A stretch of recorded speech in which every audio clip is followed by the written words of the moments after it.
Nah, di sini saya menanyakan kepada Gus Ali, apa yang Gus Ali rasakan di saat berzikir di atas sendirian? Pas keadaan memang lagi auranya memang sangat tinggi aja. Gimana kalau saya di atas berzikir? Kayaknya untuk konsentrasi berzikir itu sulit gitu. Udah diem aja, yang penting zikir aja, fokus ke Allah gitu.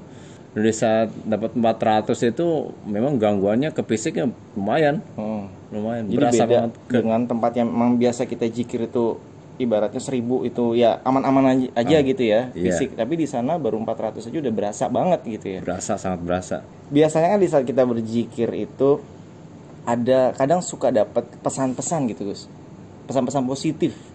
Iya. Nah, itu sebenarnya yang saya ingin dengar dari Gus Ali sekarang. Jadi bisa di-sharing pesan-pesan positif di saat Gus Ali berzikir di tugu itu.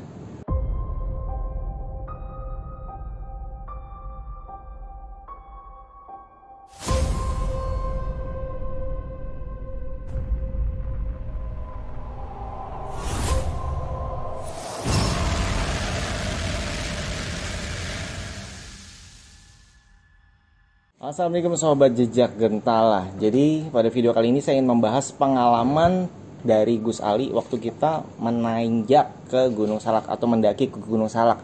Jadi waktu itu kita sudah sampai puncak ya. Ini sudah ada cerita sebelumnya, tapi saya ingin lebih spesifik tentang Gus Ali yang ditugaskan oleh Kiseno untuk berzikir di atas di tugu apa namanya?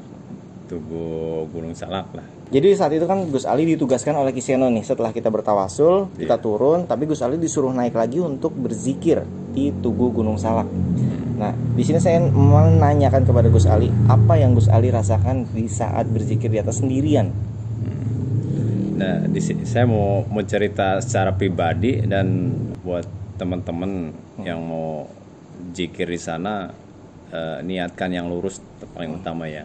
Di saat saya lagi zikir di tugu itu, satu memang momennya lagi pas aja. Pas keadaan memang lagi auranya memang sangat tinggi aja. Ya, sebenarnya mah yang ditugaskan kan sebenarnya ente kan? Enggak, kayaknya kita berdua deh sebenarnya. Kenapa ente enggak? Jujur aja, takut banget. Karena di saat merem itu udah beda-beda gitu ibaratnya kehadiran. Padahal merem harusnya gelap.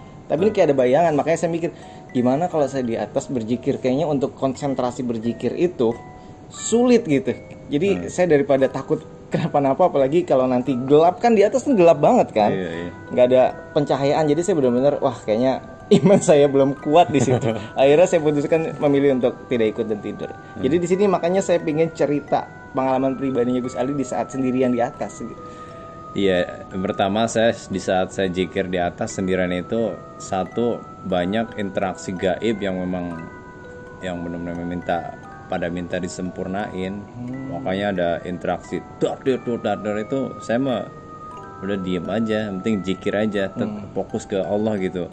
Di situ saya zikirnya cuman Al-Ikhlas dan Al-Ikhlas itu memang kesananya pun memang sangat dapat gitu.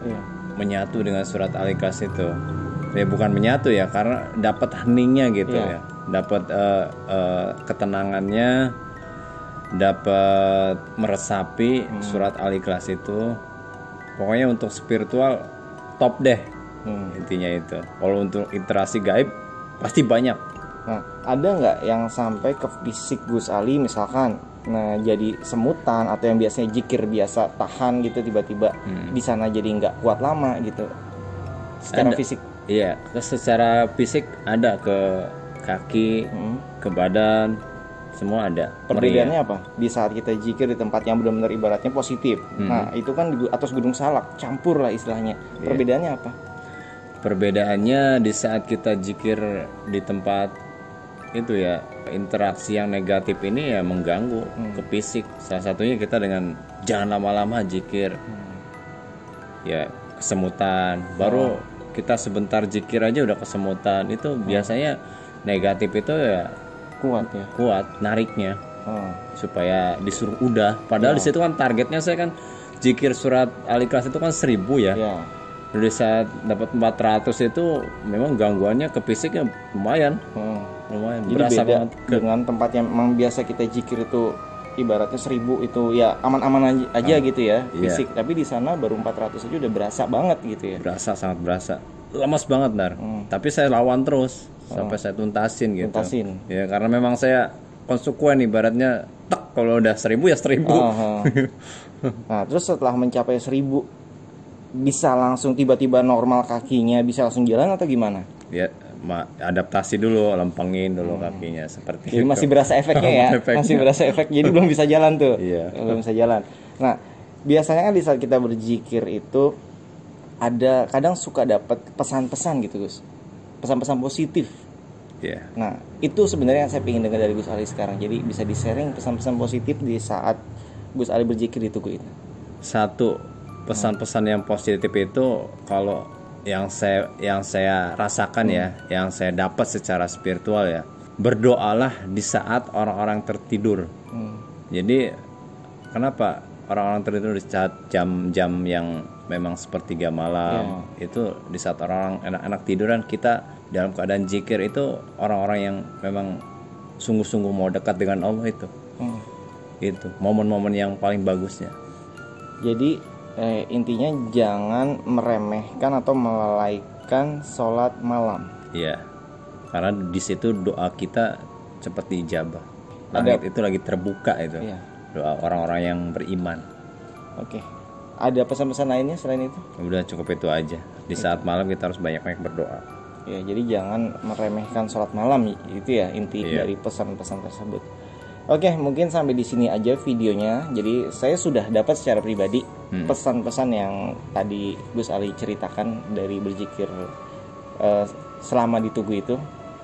Oke, kita tutup videonya. Jangan lupa sobat yang sudah nonton di like, subscribe, komen, dan share ya. Dan yang punya pengalaman di Gunung Salak itu bisa ceritakan juga di kolom komentar.